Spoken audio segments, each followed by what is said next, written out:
안녕하십니까. 박문각 임용고시학원 일반사회 우리 팀에서 경제학을 담당하고 있는 박지훈입니다.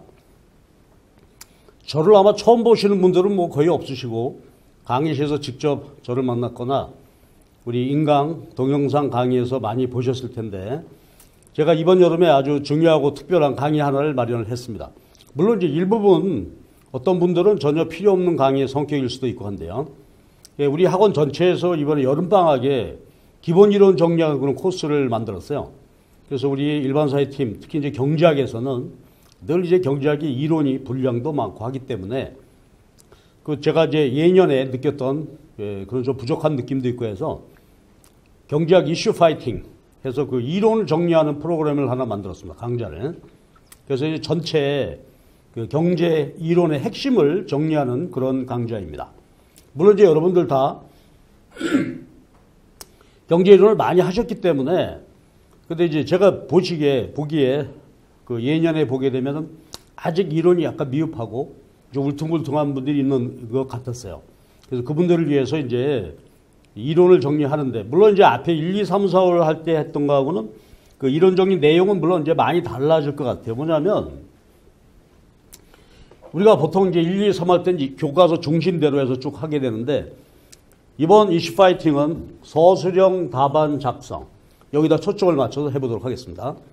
이제 미시는 사실은 서술형 작성은 그게 많지는 않고 주로 이제 거시나 국제경제학에서 서술형 답안 작성하게 되는데 보통 이제 우리 이율 교수님 말씀에 따르면 한 점수당 1점당 문장 수로 보게 되면 1.5문장 그렇죠. 이런 정도로 답안 작성하게 되면 좀 효율적인 것 같다라는 말씀. 저도 그렇게 생각합니다. 특히 이제 경제학은 뭐 중원, 부원 여러 가지 얘기를 많이 할 필요는 없죠. 핵심만 잘 적어주면 되는데 그래서 핵심 이론 정리를 하되 바로 그 서술형 답안 작성 이걸 어떻게 할 것인가. 우리가 이제 보통 여러분끼리 모여서 스터디 하시죠. 그때 이제 서로 써보고 하는 그런 것 중심으로 해서 이론을 정리하도록 하겠습니다. 그러니까 이게 마지막에 뭔가 이론이 정리 안 된 부분들은 이걸 정리를 통해서 한번 전체적으로 망라하는 그런 강의라고 생각하시면 되겠습니다. 그래서 이제 요 수강 대상 제가 강의하는 대상으로 머릿속에 상정했던 분들은 자 이번에 그렇죠. 올해 시험입니다. 올 시험 대비 최종 이론을 정리를 한번 좀 제대로 해야 되겠다. 그런 분들을 대상으로 해서 우선은 목적입니다. 그러니까 경제 이론을 전체적으로 한 주제별로 다뤄가면서 핵심 정리를 그렇죠. 요것에 맞추어서 한번 답안 작성해 보는 것이죠. 물론 이제 우리가 지금 7, 8월에 그 진도별 연습 문제가 진행이 되고 있어요. 그것과는 별도로. 그건 말 그대로 실전적인 그런 문제 연습해 보는 것이고, 요건 순수하게 이론을 쭉 정리하는 기본적인. 그러니까 시험 출제하고 좀 분위기는 다를 수 있겠습니다. 그러나 이론 정리한다는 면에서 중요하고. 그 다음에 또 한 분의 대상은 올해 이제 초수죠. 흔히 말하는 올해 처음으로 하시려고 하고 아직 그 2학기 돼서 졸업을 아직 못 하시고 아니면 지금 교육대학원에 재학 중이시면서 올해 이제 시험 볼 준비가 전체 되어있지는 않고 내년서부터 본격적으로 해야 되겠다. 이런 분들이 있어요. 근데 지금 학원에 가끔 이제 와서 저한테 상담을 하고 하시는데 어떻게 했으면 좋겠냐 그런 얘기인데 지금부터 뭐 지금 학원의 연습 문제 풀이 강의 중심이고 그렇게 됐기 때문에 이론 정리하기가 쉽지 않죠. 그리고 본격적인 이론은 내년 1월서부터 한다 이렇게 놓고 보시면 지금 한번 그렇죠. 경제 원론을 미리 그렇죠. 한번 내가 스터디한다 하는 그런 기분으로 경제학의 그 중요한 주제죠. 이것을 미리 한번 스터디해 보는 거. 그러니까 이번 여름방학에 말하자면 경제학, 이제 보통 우리가 강의 설정할 때 경제학으로 놓고 보면 경제학 개론 이런 강의라고 이해해 보시면 되겠어요. 중요한 이론 주제 중심으로.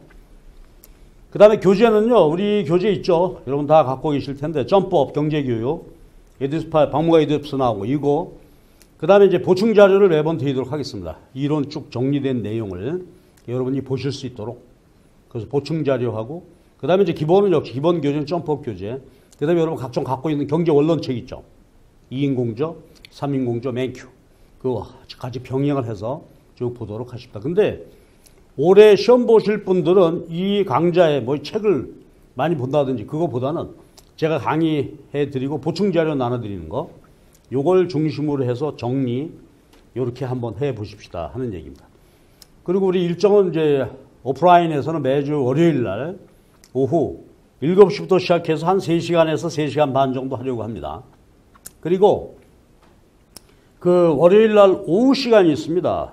월요일 날 오후 시간이 있는데 월요일 날 저녁에 오시기 전에 오후 시간에 그 오프라인에서 들으실 분들은 따로 저하고 면접해서 1대1로 스터디할 수 있는 그런 시간을 갖도록 하겠습니다. 그것은 이제 학원에 오프라인 오시는 분들하고 제가 시간 정해서 하도록 하죠. 그래서 이슈 정리하고 그 다음에 월요일 날 오후 그 시간에는 기본 이론에 대해서 저하고 스터디하고 질문할 거 있으시면 하시고, 예, 이렇게 다른 공간에서 할 수 있으니까 그렇게 한번 해보도록 하겠습니다. 자, 그리고 이제 조금 우리 이슈 정리 구체적으로 들어가서 말씀을 드리겠습니다. 크게 보시면 8개 이슈입니다. 그래서 7월 14일 날부터 시작해서 8번 쭉 월요일 날 오후에 진행이 되는데 8개 주제입니다. 수요 공급 이론의 응용, 그 다음에 소비자 균형, 생산자, 생산물 시장, 요소 시장, 시장 실패. 이거 제가 미시고, 그 다음에 이제 국민소득 개정, 소득 결정 단순 모형, 화폐 금융론, 여기 하나 빠졌네요. 요게 이제 ISLM 모형이죠. ISLM 모형. 그래가지고 단순 모형에서 국민소득 결정이 한 단계 업그레이드 된 거고, 그 다음에 이제 총수요, 총공급 분석. 그렇죠. 이 부분이 우리가 이제 다뤄지는 내용이 되겠어요. 그 다음에 마지막이 역시 핫 이슈는 국제경제학이겠죠. 국제무역론, 수지론. 이렇게 해서 다뤄지게 되는데, 좀 구체적으로 보시면 다룰 주제가, 그렇죠. 이슈가 요 8가지 이슈인데, 그 다음에 우리 이제 2014년도 시험제도 개편되고 나서 출제되었던 문제 내용입니다. 2014년도 이후 출제됐던 것이, 자, 수요 공급 이론 그 응용 이 부분에서 소비자 영역 계산 문제가 나왔었고요.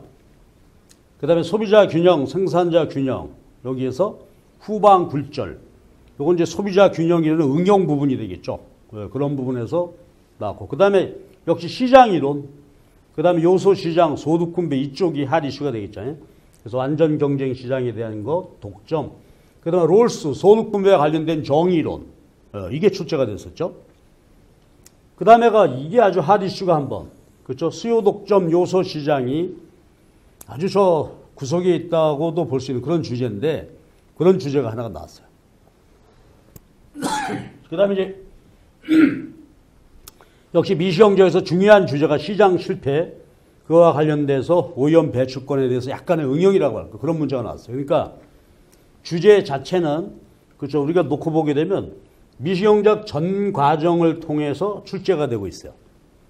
특히 이제 이 독점 같은 경우, 완전 경쟁 같은 경우 보게 되면 메인 주제가 아니라 서브 주제라고 할까요? 그런 주제에서 출제가 됐죠. 그러니까 완전 경쟁 장기, 그 다음에 독점에 있어서는 독점 규제와 관련된 문제들, 이런 것이 나왔단 말이에요. 그러니까 이렇게 겉으로 보게 되면, 이건 뭐 출제 별로 아무것도 안 되는 거. 근데 그렇지가 않죠.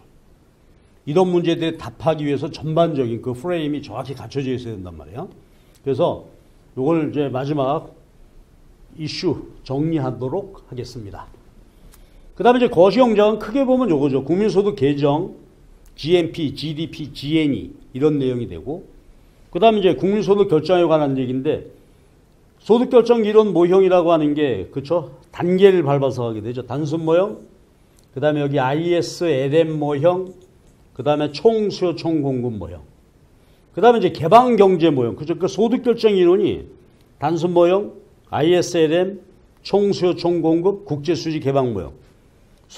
거시경제, 국민소득 결정 이론이 보게 되면 4가지 모형을 통해서 점점 현실에 대해 가는 거죠. 그 마지막 이제 국제수지 모형, ISLM, BP 모형에서 개방경제 전체의 국민소득 결정을 다루게 되는, 이것이 결국은 중요한 이제 거시경제학이죠. 그래서 그 흐름대로 정리를 하게 되고, 이제 그 과정에서 국민소득 개정 항등식, 화폐 금융론, 그 다음에 저기 무역론이 또 추가가 되죠. 그래서 이 부분을 역시 4개 이슈로 구분해서 정리하도록 하겠습니다. 다 아십니다. 지금 공부하신 여러분들은 다 아는 내용인데, 마지막 핵심으로 뽑아서 자기가 이 사항에 대해서, 그렇죠? 정리할 수 있을까? 이론 정리 한번 하셔야 됩니다. 그래서 그런 내용으로 가겠어요. 그래서 이제 기출문제도 좀 보시면 이건 영원한 문제죠. 인플레이션 갭, 디플레이션 갭의 문제. 그 다음에 이제 단순 모형에서의 불균형 조정 이런 것 등등이고, 그 다음에 이제 ISLM 모형, 화폐 금융론을 전제를 했을 때 재정정책, 그렇죠? 그 다음에 유동성 함정 빠졌을 때 통화정책의 문제랄지 이런 것들 아주 기본적인 주제가 나오고 있고요. 그 다음에 이게 이제 우리 핫 이슈죠. 한 나라 경제를 총수, 총공급에 의해서 분석을 하게 되는데 장단기 조정의 문제죠. 그래서 그 통화주약화 장기 모형, 자연 실업률 가설과 그 다음에 단기, 정적 기대에 의한 단기 모형과 두 개가 어떻게 조정이 되느냐. 그래서 이것이 작년에 시험 문제 났죠. 그래서 우리가 그 문제 자체를 이해하지 못하는 분도 많았고 그랬었는데, 근데 내용을 우리가 이렇게 전체적으로 이슈 잘 정리해보면 아주 쉽게 답을 낼 수 있는 것들이다. 그죠? 그래서 이슈 정리 여기까지 보고, 그 다음에 이제 국제경제학, 여기 보시듯이, 예. 크게 보면 미시경제학, 거시경제학, 그 다음에 국제경제학입니다. 국제경제학 이렇게 많은 문제가 나오고 있어요. 무역이론에서 교역 조건, 계산 문제가 나온 적이 있었고, 자유무역에 있어서의, 그렇죠? 후생변화 이런 것들에 대한 문제. 그 다음에 쿼터 제도, 수장 할당 제도. 그러니까 아주 기본이죠. 자유무역 할 때 어떻게 이루어지느냐? 자유무역에 따른 이득의 문제. 근데 어쩔 수 없이 보호무역 해야 되겠죠. 관세나 쿼터. 그래서 아주 전형적인 시리즈 문제가 출제되는 거지. 그래서 이 부분이 있고, 그 다음에가 이제 국제 수지론에 대해서는 역시 환율 문제죠. 환율이 어떻게 결정될까요? 하는 문제. 그 다음에 마지막 핫 이슈가 요거죠. 아까 여기서 말씀드렸던 거예요. 국민소득 결정이 이제 개방경제하에서, 그렇죠? 국제 수지 고려하면서 어떻게 될 것이냐. 그리고 그 안에서 재정 통화 정책인데, 이게 그 보면 참 우리 교수님들이 말이죠. 전반적으로 보면 비록 출제 문항수는 많지 않지만 고르게, 그렇죠? 비교적 이렇게 출제되고 있고, 그리고 우리는 그 넓은 경제학 과정에서 이슈를 정확히 정리했다가 대응해야 되기 때문에 쉽지 않은 일이긴 하죠. 근데 여러분 이제 많이 고생을 하셨는데, 마지막으로 이 여름에 혹시 이론이 약간 미흡하다면 이건 반드시 보완하고 가셔야 됩니다. 이론 정리 안 하고 문제풀이 중심으로 이렇게 정리해 가겠다는 것이 아무래도 위험하죠. 그래서 혹시 본인이 알죠. 본인이 내가 이론이 약간 미흡한 것 같아. 이 주제에 대해서 친구하고 스터디할 때 바로바로 정확한 내가 얘기하고 커뮤니케이션이 되지 않는다라고 생각하면 이론 정리 반드시 하셔야 됩니다. 그렇지 않은 분들은 이 강의 안 들으셔도 됩니다. 내가 이론 정리, 이런 정도 내가 했으니까 따로 스트레스 받고, 야, 저것도 들어야 되는 거 아니야. 그러실 필요는 없어요. 그러니까 본인이 알죠. 이론이 어느 부분이 들쭉날쭉하다. 그러신 분들이 이걸 활용해서 들으시고요. 그 다음에 이제 다시 돌아가서 이제 제가 또 머릿속에 상상하는 그룹 한 분들은 경제학 올해 처음 하시는 분들, 그러니까 아직 경제 원론을 전체적으로 한번 아직 해본 경험이 없다. 그리고 내년 1월 달부터 학원 정기 커리큘럼이 1월부터 시작이 되니까 그 전에 한번 내가 미리 한번 보여야 되겠다. 방학 때. 그러면 저는 이제 상담할 때 교육학부터 먼저 정확히 한번 보시고, 그 다음에 정치, 경제, 법, 여기에 경제 원론 정도, 원론 수준. 옛날에 저희가 할 때 이제 법학개론 뭐 이런 게 있었는데, 하여튼 그 각각의 개론 중심으로 좀 보는 그것이 필요한 분들은 요 강좌가 굉장히 도움이 될 수 있겠습니다. 이렇게 정리하도록 하시죠. 자, 지금 이제 우리는 이제 7, 8월 달 문제풀이 들어갔고요. 9, 10월, 10월 달, 11월 시험이 조금 당겨졌죠. 한 일주일 정도. 그래서 이제 한 5, 6개월 남았는데 지금부터가 정신 바짝 차리고 해야 되죠. 그런데 이제 마지막 점검을 하는 과정에서 7, 8월 달 쭉 볼 때 경제학에서 혹시 이론이 부족하다 하시는 분들은 이 강좌를 활용을 해서 조금 힘들지만 그죠, 시간을 내서 보듯이 정리 한번 하는 기회가 있으면 좋겠습니다. 예, 공부를 열심히 하시고요. 저 학원에서 오든지, 그리고 제가 이제 공고를 내도록 할게요. 좀 있으면. 그래가지고 저하고 1대1 할 수 있는 시간표를 제가 쭉 마련해서 드릴 테니까 언제든지 저한테 질문이 있거나 하신 분들은 저하고 약속해서 오시면 되겠어요. 그 공고는, 그 계획은 제가 조금 있다가 정식으로 게시판에 올려놓도록 할 테니까 그거 활용을 해서 저하고 커뮤니케이션 하도록 하시면 될 것 같습니다. 하여튼 경제학에서 말이죠. 만날 수 있으면 절 와서 만나는 게 좋습니다. 문제가 이게 해결이 안 된다 싶으면. 근데 인강 같은 데 들으시면서 이제 게시판 질문 많이들 주시는데 그 참 미흡한 점이 많죠. 근데 참 이상하게도 한번 오십시오. 전화 한번 해 주십시오. 그러면 안 해. 그런데 가능하면 직접 얘기하면 금방 해결될 수 있는 문제들이니까 혼자 고민하지 마시고 제가 그 프로그램을 만들 테니까 저를 적극 활용하시기 바랍니다. 예, 열심히 공부하시고요. 날 더운데 몸 조심하시기 바랍니다. 예, 제 요거 이슈 파이팅 소개 강의 열심히 들어주셔서 감사합니다. 수고하셨습니다.